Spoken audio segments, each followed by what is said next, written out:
Hi, Eddie and Quentin. It's Michael Conway from Means of Production. I wanted to do a quick review of your website. Let me get back to your homepage here. So the very first thing that I noticed is this may be I'm not exactly positive, but it may be a Parallax Design homepage. If that's the case, Parallax homepages are website search engine optimization killer. And for the sake of this review, I'm going to concentrate mostly on some aesthetics, but mostly search engine optimization. So we know that these pages with videos and lots of JavaScript are and parallax pages, where there are multiple pages kind of linked together as a single page that are scrollable. All of those things add weight to the page itself, and it reduces the load speed. This has become pretty important recently. In the last 6 months or so, Google has really emphasized page speed, and it's kind of everywhere you look online with regards to search engine optimization, how to reduce page speed. So, in the new website design that you're creating, you may want to consider if this is parallax, not using parallax. You also want to consider kind of reducing the amount of JavaScript that's here. So, little things like this. The video is great. I love the video background, but maybe it's a case where we reduce the size of the page, get rid of some of these scrolling image banners, and cut out some of the JavaScript. I know that Matterport or any 3D tours on websites tend to carry a lot of weight, so take that into consideration as well. If this is important, then don't have this move. Those are the kinds of options that you want to take into consideration.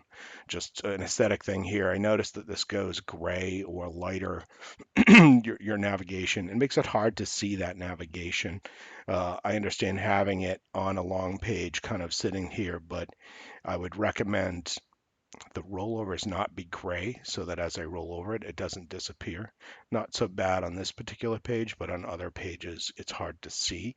And I'd be concerned about that with regards to mobile because people are trying to click on this when looking at it on an iPad or an iPhone or any other device, and it's going to be hard for them to accomplish the goals, especially with three. Three is bad.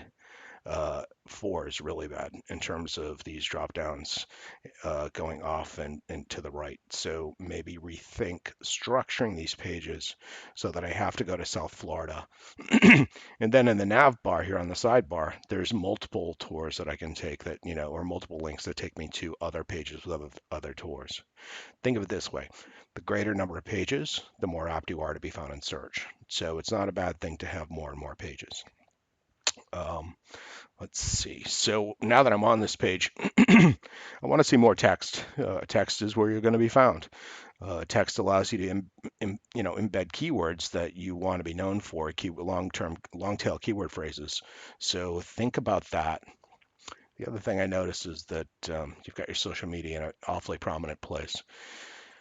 I'm not a fan of social media buttons that take people off of your website. I want people to come from social media to your website and not go the other way around. So having social media so that people can follow you is one thing.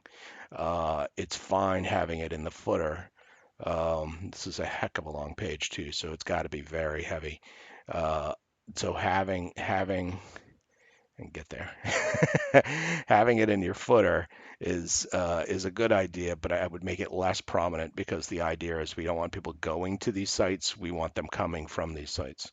I also want to increase the size of this information and have your address in the footer as well. So info, that's fine, but at the very least, have a contact button.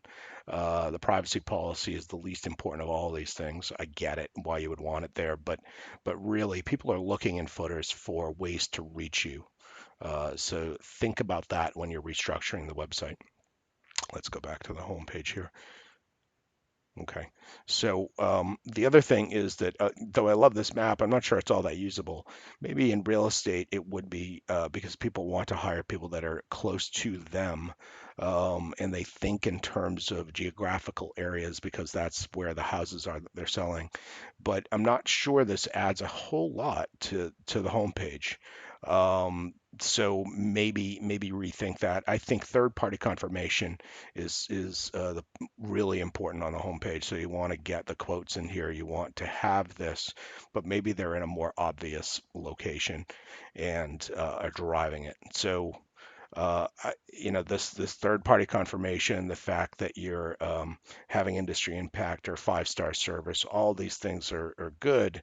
Um, but once again, think about the ways in which people are going to be kind of following the buyer's journey. What are they really looking for?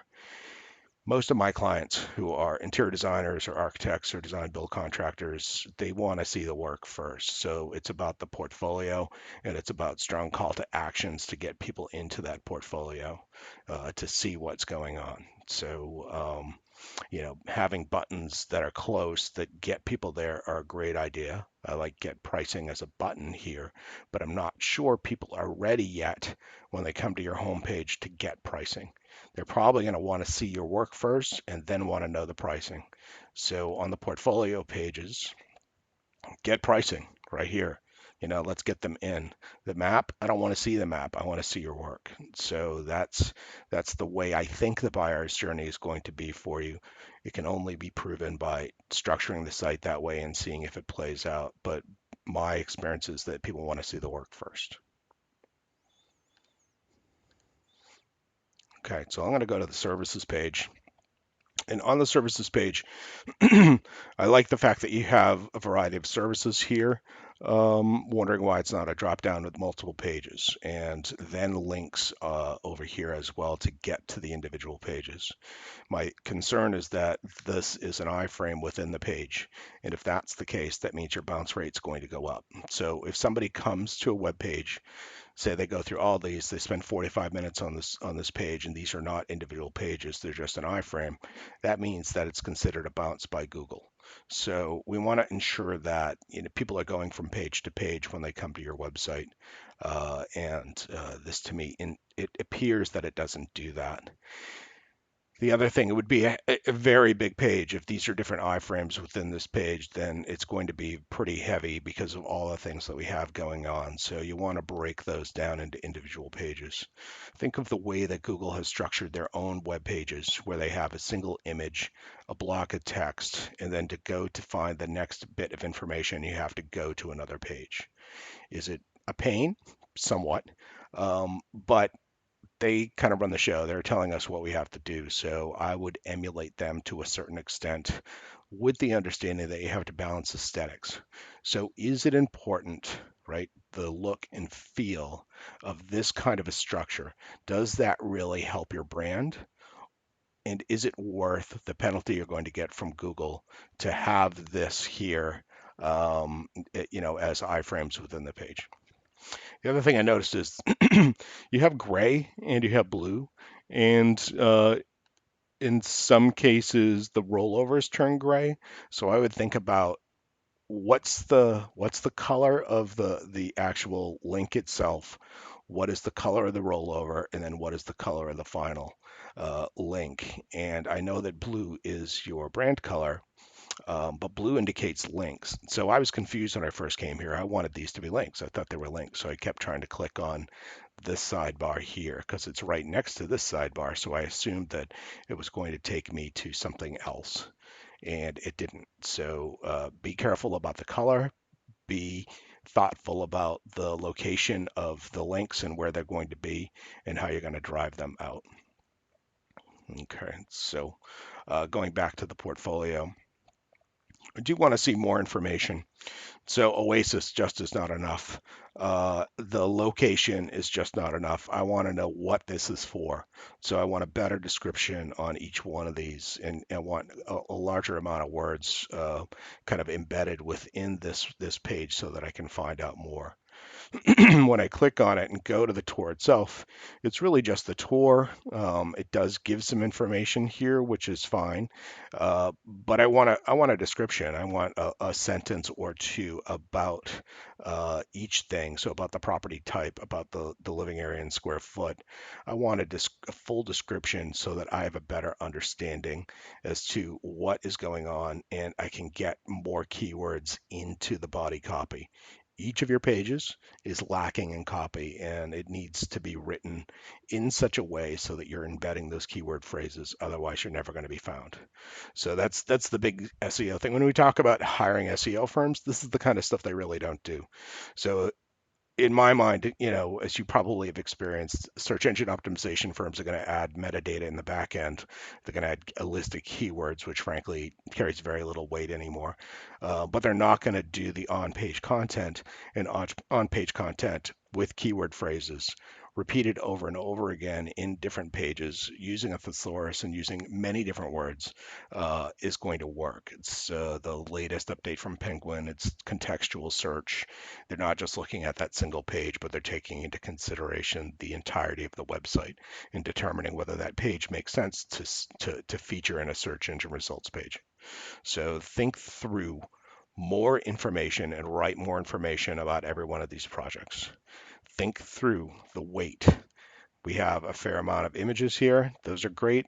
I will be honest, I'm not crazy about galleries structured in this way, mostly because I want to be able to go to what I want to see, right? So if it's a series of images that click throughs that open up into a window, uh, to me, that's a better way to do it. It A, reduces the size of the image, and B, gives the control back to the person. It allows them to actually determine what they want to view. This is a situation where the nav kind of goes away, right? As I roll over it, portfolio disappears. So you want to take that into consideration, as I mentioned earlier. So greater information on the portfolio pages. Think about the structure so that when we go to the portfolio and click on that page, we don't have to scroll through 8,000 tours. I would also think about what's your best work? What's going to bring you additional clients? So that last image is an example where I see padlocks uh, on the cabinetry. Uh, do you want that type of work, or are you looking for higher end, maybe more luxury realtors and people who are willing to spend more money on your services? As you build that portfolio, obviously you can charge more, but it's a bit overwhelming to kind of come here and try to figure out what to look at. And maybe it should be broken down into individual subcategories so that people can find stuff quickly without having to go through all of it. And once again, better descriptions. Okay, so let me pause just for a second. A top level description of the work that you do, even if it's reiterated somewhere else in the page. This negative space here is a great place to put that information as well as including call to actions to get people to landing pages. So if they're on the tours page, you want them to, this would be a great place for get pricing. This would be a great place for them to click to Calendly, which is a button, which is an online scheduling tool so that people could control when they want to speak to you. It just ties directly to your Google Calendar. That kind of information is great in sidebars, and so think through that part of it. I like the reviews page. Not sure why this has to do this, just in terms of page speed. I get that it's interesting in terms of visually, it's attractive. But I want to see reviews and I want to see them at my pace. This gallery is, to me, not the best way to do reviews. I want to see I want to see realtors. Or I want to see boat builders, and I want to look for the review from my industry and better and better I guess structure this better so that they can drill down into what they want to see as opposed to what looks cool.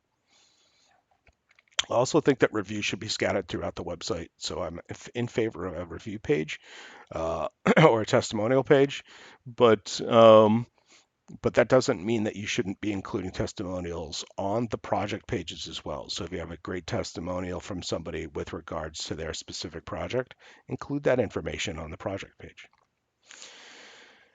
Let's see, there was something in services reviews about, it was about presentation. I'm not sure what presentation means. And I came to the site, and the first thing I see is another tour and click for pricing, but I don't have a description above the fold that tells me what presentations are. Um, so I think that you're trying to convey the ways in which the tours can be used. Um, but I want to know more. Maybe presentation is the wrong term if it's about the way the tours can be used, which I do believe that people have difficulty determining. Then then maybe this is somewhere else. This may be in the services page or a link off of the services page and explains that more.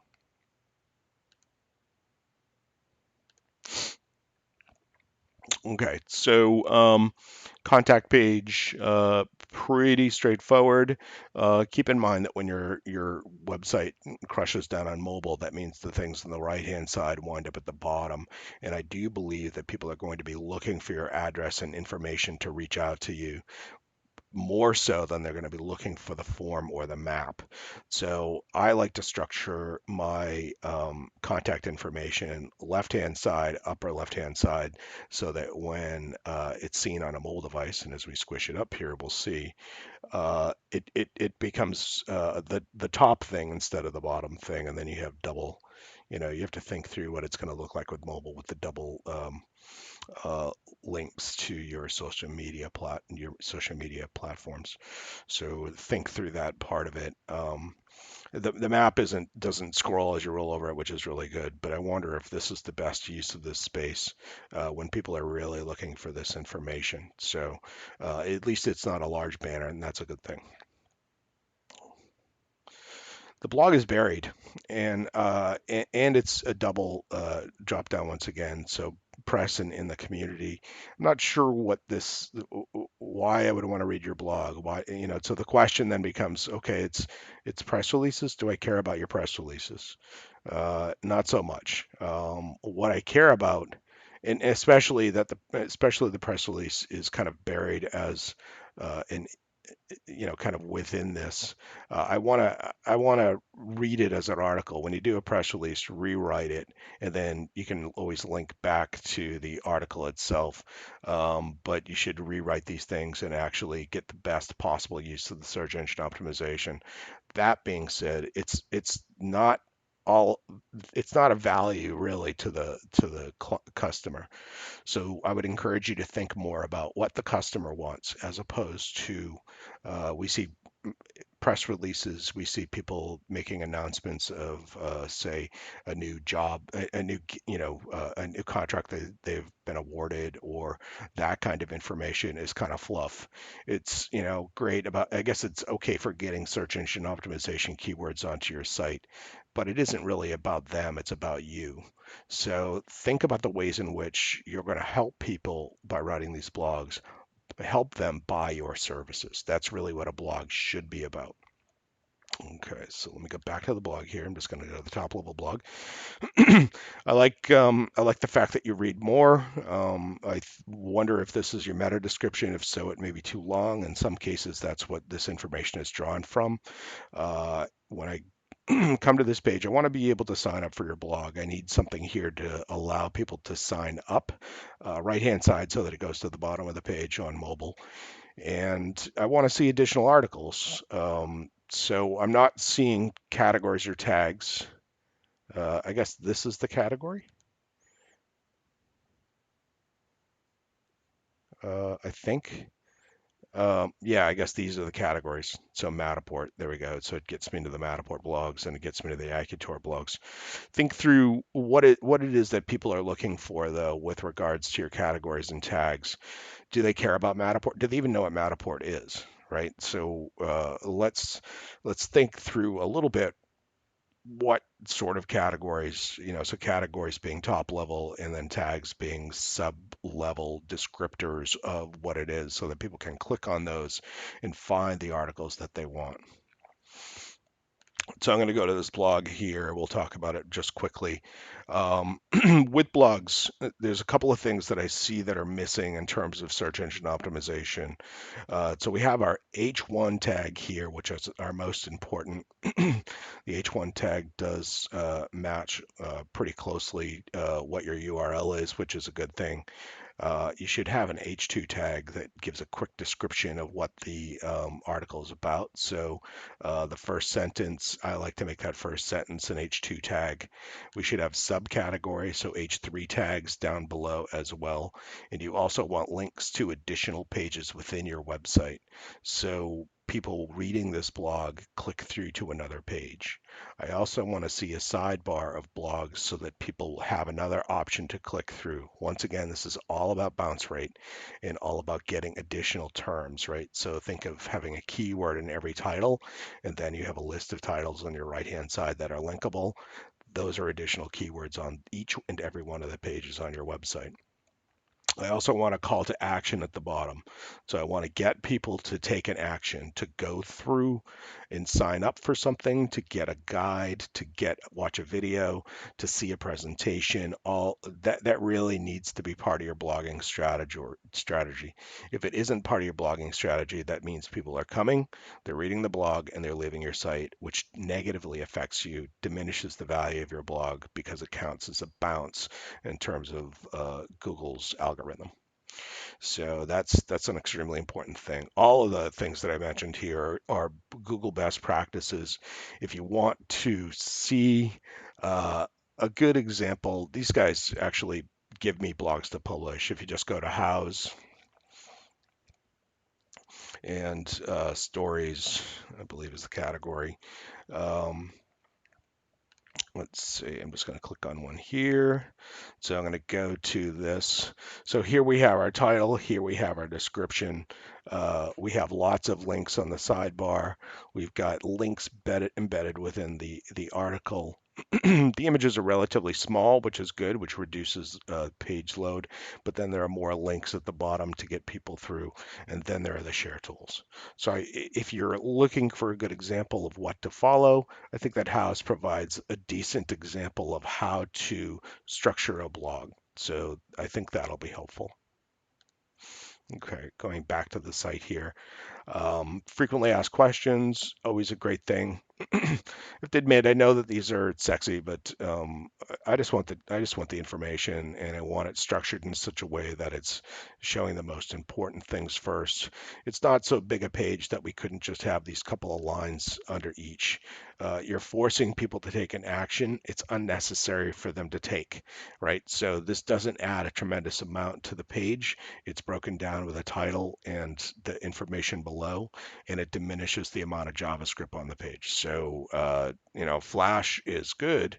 I don't mean Flash like as in Adobe Flash, but this kind of, JavaScript that makes this happen is fine, but use it sparingly because it's becoming a much more important thing in terms of the algorithm. Even the drop downs here, even the way that these come down, and having to click on this could be problematic for your search engine results. Is it huge? No. Is it important?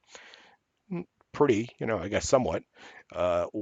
Would I do this? I wouldn't, because it's just adding a level of complexity that's unnecessary. So that's my thought on that. The order page is good.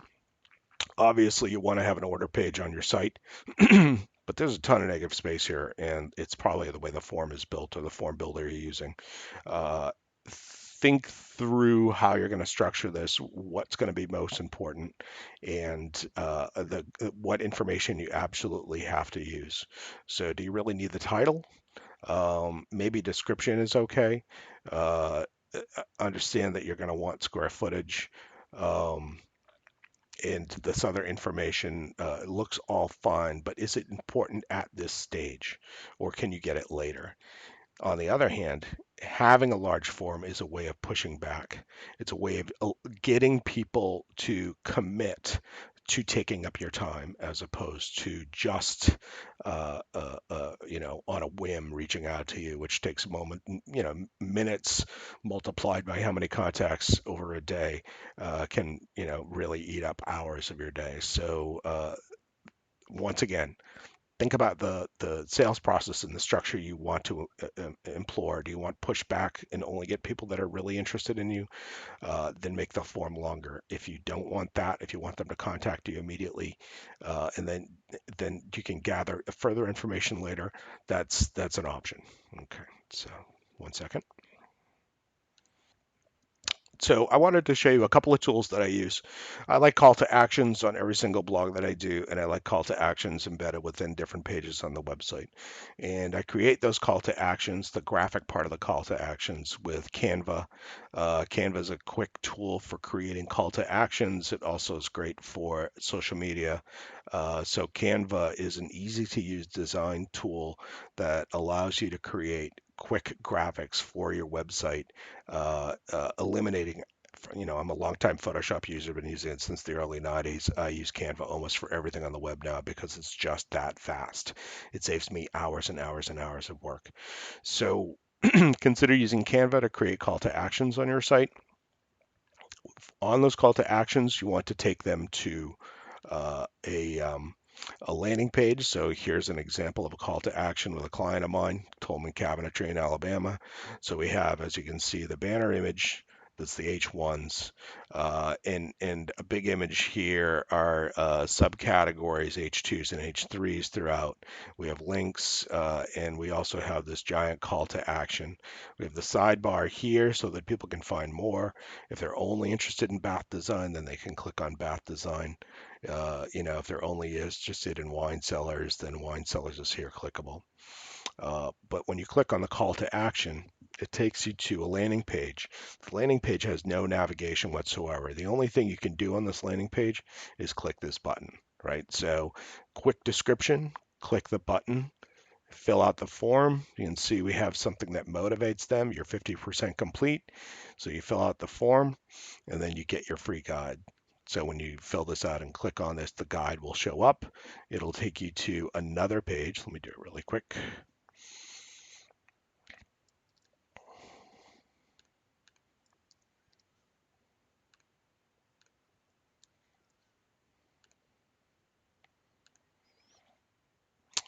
So it pops back, goes to a thank you page on your website. Here I can download the guide. There's additional information on here, where they're located, their contact information, and yes, more text because I want to squeeze in kitchen and bath showroom. I want to squeeze in renovation services, remodel.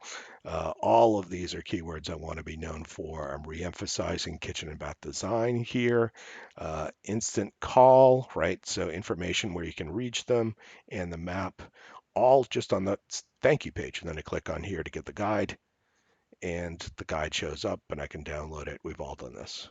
So that's the process for the landing page. Once they fill out that form, this is lead pages here. This is how we built that landing page. It's a really great tool. It's fairly inexpensive.